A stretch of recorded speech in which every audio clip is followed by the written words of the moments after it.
Awalan,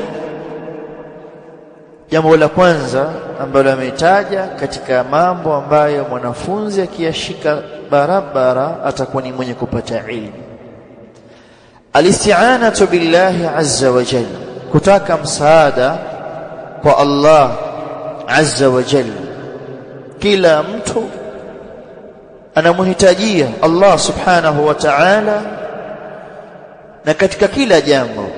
Qala fal mar'u dha'ifun, mtu ni mdhaifu katika kuwa, mdhaifu katika hali, mdhaifu katika akli, katika kila jambo binadamu ni mdhaifu. Khuliqa al-insanu dha'ifa, la hawla wala quwwata illa billah. Hakuna hila, ujanja wala hakuna nguvu kwa binadamu isipokuwa ni kwa Allah subhanahu wa ta'ala. Allah azza wa jalla ndiye ambaye anampa nguvu binadamu na anampa msaada katika kila jambo lake. Walihadha naqulu fi adhkari as-sabah, ya hayyu ya qayyum birahmatika astaghithu aslih li sha'ni kullah wala takilni ila nafsi tarfata ain. Haya ni maneno wanawachuoni wanasema, ikiwa mtu ana shughuli nyingi kiasi ambacho zinamkosa adhkaru sabah, labda kwa sababu ya shughuli za kikazi, zile adhkaru sabah wal masaa anazikosa, basi kuna dhikri anatakiwa azilete hata katika namna ya kutembea na kwenda katika shughuli yake. Miongoni mwazo ni hii, ya hayyu ya qayyum birahmatika astaghithu aslih li sha'ni kullah wala takilni ila nafsi tarfata ain. Ewe uliyekuwa hai, ewe mwenye kuyasimamia mambo yako na ya waja wako kwa rahma zako na kutaka uokovu na msaada. Birahmatika astaghithu aslih li sha'ni kullah, nitengenezee mambo yangu yote. Wala takilni ila nafsi tarfata ain, wala usiachie haya mambo kwa nafsi yangu hata kwa muda wa upepeso wa jicho, kuonesha kwamba muda wote tunamhitajia Allah subhanahu wa ta'ala. Wa idha ukila ila nafsihi halaka wa daa, na ikiwa binadamu ataegemezewa na kuachiliwa mambo yake yeye mwenyewe ayafanye, atakuwa ni mwenye kuangamia na kupotea. Wa idha wakala amrahu ila Allah ta'ala, na ikiwa atayawakilisha na kuyegemeza mambo yeye kwa Mola wake Allah tabaraka wa ta'ala, wasta'ana bihi, na akatafuta msaada. Al-isti'ana bimaana talabul aun, kutafuta msaada. Ukamtafuta msaada Allah ala talabil ilm, katika jambo la kutafuta ilmu, fa inna Allah ta'ala yu'inu, hakika Allah tampa msaada.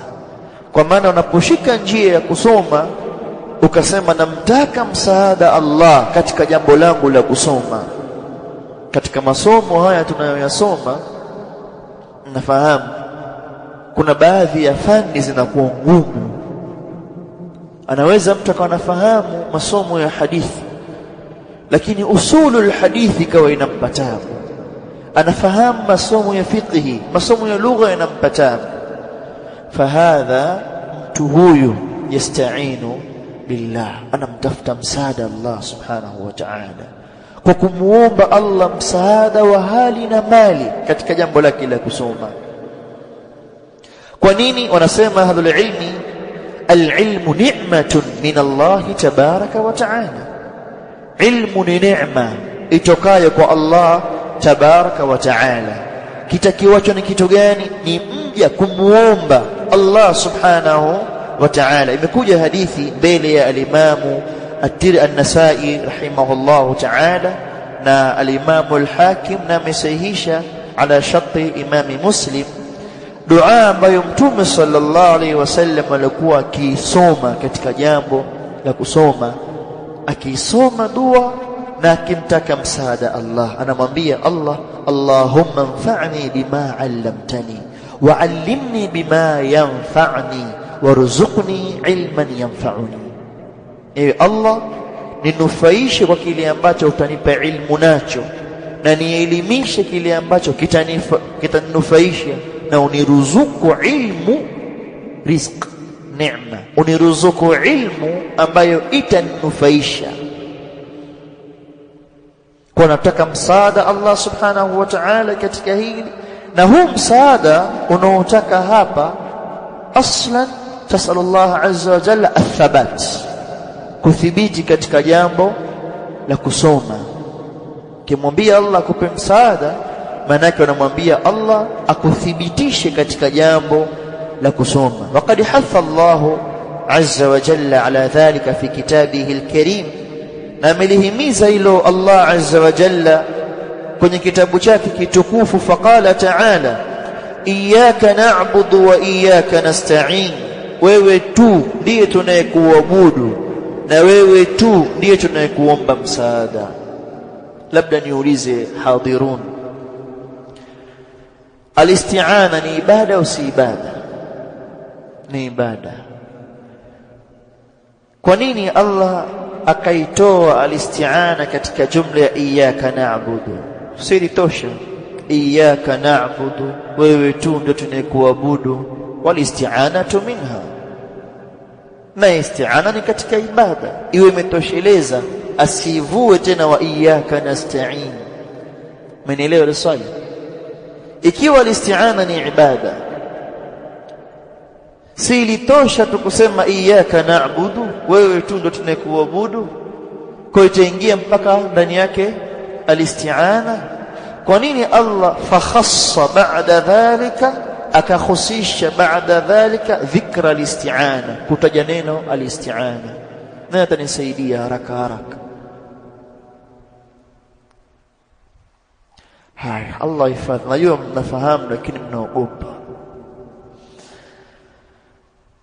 Alisti'ana min alibada, isti'ana na katika ibada, lakini Allah ameitaja maalum kwa kuwa hizo ibada zote zahitajia msaada utokao kwa Allah subhanahu wa ta'ala, kana kwamba unamwambia Allah katika sura au aya hii, iyyaka na'budu, wewe tu ndio tunayekuabudu, ibada hizi ambazo nakuabudu, wa iyyaka nasta'in, tunakuomba msaada utusaidie kutuwafikishia hizi ibada ambazo tunakuabudu. Na ndio maana wanasema wanawachuoni, anapoadhini muadhini tunasema mithili anavyosema muadhini, Allahu akbar, Allahu akbar, wa nahnu naqulu Allahu akbar, Allahu akbar, illa katika hawalatain, hayya ala as-salah wa hayya ala al-falah, tusemaje? La hawla wala quwwata illa billah. Kwa nini hatusemi kama alivyosema muadhini? Kwa kuwa muadhini ametuita, njooni katika sala, njooni katika kufaulu, anatuita. Kwenda kwetu msikitini hakuhitaji nguvu zetu, tuhitajie nini? Alisti'anatu min Allah, walihadha naqulu mutadhallilin, la haula, hakuna hila ya ujanja wa kuja msikitini, wala quwwata, wala hakuna nguvu ya kuja msikitini illa billah, isipokuwa kwa aun, sababu ba ni baul isti'ana, kwa auni ya Allah subhanahu wa ta'ala. Nimefahamika kuonesha kwamba kila jambo ambalo unasoma usitegemee nguvu yako na uhodari wako, mtegemee Allah subhanahu wa ta'ala. Wangapi mlisoma nao na walikuwa vipanga katika ilmu hii ya kisheria, madaris mbalimbali, walikuwa ni vipanga wa hifdhi za Qur'ani, sasa hivi hawapo katika njia ya kusoma. Mimi nakumbuka wenzangu wengine walikuwa ikidondoshwa tu beti kisha hifadhi, ikidondoshwa kisha hifadhi. Sasa hivi wengine wanauza mikate, wameacha jambo la kusoma. Alisti'anatu min Allah azza wa jalla. وقال تعالى ومن يتوكل على الله فهو حسبه na yule ambaye atamtegemea Allah subhanahu wa ta'ala, yatawakkal, mambo yake yote akayegemeza kwa Allah subhanahu wa ta'ala, basi Allah atakuwa ni mwenye kumtosheleza, atampa kile ambacho yeye anakitaka. Ai kafiluhu, kafil ni msimamizi na mdhamini wa kila jambo, ndo kafili wako. Waqala ta'ala wa 'ala Allahi fatawakkalu in kuntum mu'minin, na kwa Allah azza wa jalla tegemeeni ikiwa nyinyi kweli ni waumini. Tunamuomba Allah subhanahu wa ta'ala atupe nguvu ya isti'ana kwa Allah subhanahu wa ta'ala. ويقول النبي صلى الله عليه وآله وسلم لو أنكم توكلون على الله, ikiwa nyinyi mtamtegemea Allah haqqa tawakkulihi, haki ya kumtegemea, la razaqakum, wallahi atawaruzuku, kama yarzuqu at-tayra, kama vile ambavyo Allah anawaruzuku ndege. Taghdu khimasa, anatoka asubuhi mapema hali ya kuwa ni mwenye njaa. Wataruhu bitana, na anarejea hali ya kuwa ni mwenye kushiba. Taghdu fil bukuri, asubuhi mapema anatoka ndege huyo. Hajaajiriwa au ndege ipo walioajiriwa? Kama ndege kaajiriwa kwa ajili ya kubeba mchanga, changarawe zile, kupeleka hapa katika jengo fulani, alafu mwisho wa jioni anapewa riziki yake. Mshahara wake nini? Kijikipolo cha mtama, hicho pelekea familia. Hapana, anatoka asubuhi, anajua Allah yupo huko, naenda huko, na akirudi kashiba. Hata wewe kunguru ambaye anamvizia kifaranga wako, ndio njia zake za kutafuta riziki hizo. Sasa subiri utoe kuku wako ule alitotolewa juzi, yule pale riziki kabeba kaondoka naye. Hii ni sehemu ya kutafutia riziki, anarudi kashiba. Hii hadithi yazungumzia mwisho mambo ya riziki ya chakula, lakini riziki sio sharti kwamba lazima iwe chakula. Riziki ni kila kitu. Ufahamu ni riziki, mali ni riziki, ilmu ni riziki, cheo ni riziki, na vitu vingine wote ni riziki. Sasa ilmu nayo ni riziki, Allah anakupa neema hii, lakini inapatikana vipi? Kwa tawakkul na kumtegemea Allah subhanahu wa ta'ala. Qala wa a'zamu ar-rizq al-ilm, na riziki kubwa zaidi ni al-ilm. Ndio maana al-Imam Ahmad rahimahullah ta'ala akasema kwamba binadamu anahitajia ilmu zaidi kuliko chakula, kwa sababu chakula ghaliban utahitajia iwe ndio unahitajia sana mara 3 kwa siku, ule asubuhi, mchana na jioni. Kuna wengine mara 2, wengine mara 1, lakini ilmu wahitajia muda wote. Kwenye ibada wahitajia ilmu, katika masala ya mubaha pia unahitajia ilmu, usije ukafanya mubaha ukaingia katika haram. Hata katika jambo la kukaa na watoto, nakumbuka ile hadithi ya yule mama aliyemwita mtoto wake, njoo nikupe kitu fulani, na Mtume sallamu yupo anamuita mtoto wake, ni jambo la kawaida. Mtume akamwambia, unacho cha kumpa? Akamwambia, naam, hichi hapa.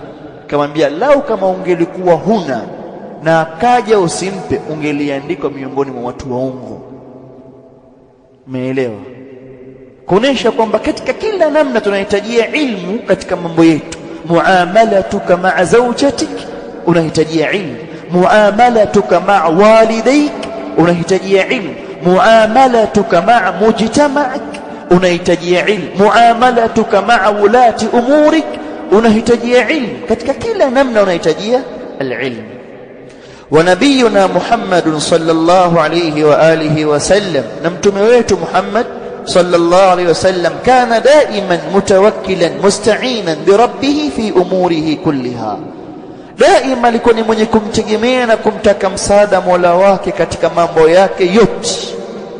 Wa fi du'a'i al-khuruj, na katika dua ya kutoka nyumbani, athabiti iliyothibiti ani nabii sallallahu alayhi wasallam, kutoka kwa mtume sallallahu alayhi wasallam, dalalatun ala dhalik, ni dalili juu ya hilo. Haithu kana yaqul, katika hali ambayo walikuwa wanasema anapotoka nyumbani kwake, bismillah, na anza kutoka kwa majina ya Allah, tawakkaltu ala Allah, ni mwenye kumtegemea Allah, wala haula wala quwwata illa billah, hakuna hila wala hakuna nguvu isipokuwa kwa Allah. Kwa dua hii usisahau wakati wa kutoka darasani, unakuja anza kusoma dua hii na kwenda kusoma unategemea kwa Allah.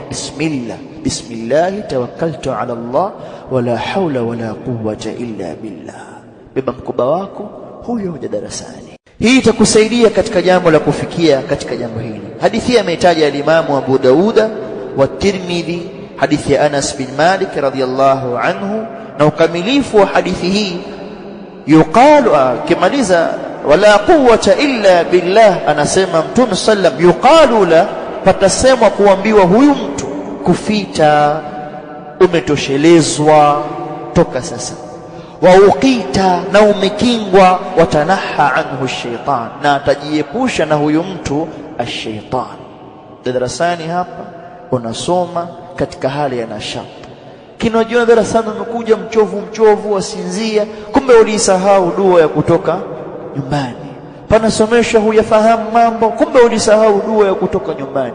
Amrun yasir fi mizani uquli ibn Adam, ni jambo jepesi katika mizani za akili ya binadamu, lakini sha'anuhu adhim, jambo lake ni kubwa sana. Shetani hakusogelei siku hiyo. Ukisoma dua hii utaepushwa na kila ambalo wewe walitahadhari nalo, lakini vile vile utapewa kila ambalo wewe walitaraji kwa kusoma dua hii. Tunamuomba Allah tuthibitishe katika hili. Ili jambo la kwanza, alisti'anatu billah, mtake msaada sana Allah subhanahu wa ta'ala. Kumbuka mara moja tulikuwa katika daura Masjidi Quba zamani, daura ya zamani ya mwanzo ile, kama mnakumbuka, kubwa iliyofanyika ile kabla ya juzi, wakati kuna mwalimu mmoja Allah muongoze alikuwa akisomesha kitabu Al-Qawaidul Muthla. Kitabu wengine mnakijua, kile kitabu kina misingi na ni kigumu. Sasa akawa anasoma, katikati ya darsa kuna maneno yakampiga, haelewi mwandishi akusudia kitu gani. Akainamisha kichwa chini yule mwalimu, kisha ndo akainuka akatuambia kwamba haya mambo yahitajia msaada wa Allah subhanahu wa ta'ala. Kama Allah hajakupa msaada huwezi kuelewa. Na akayawacha kwanza mpaka aliporudi tena kipindi kingine. Umefahamu? Utawakkal kwa Allah. Na mfano mwingine, nyinyi mnamjua Sheikh Abdurrahman bin Nasir As-Saadi rahimahullah ta'ala. Ukifungua tafsiri yake utafahamu ujuzi na ule uhodari wake. Tafsiri As-Saadi ukifungua, alipoulizwa shekhe, haya masala unatoa kwenye kitabu gani hizi fawaid? Akasema, sina kitabu ninachokisoma zaidi ya kwamba nikikaa kwenye hichi kiti kusomesha ndio yanakuja. Umeelewa? Hii ni msaada wa nani? Allah subhanahu wa ta'ala. Tumuomba Allah tuthibitishe katika hayo.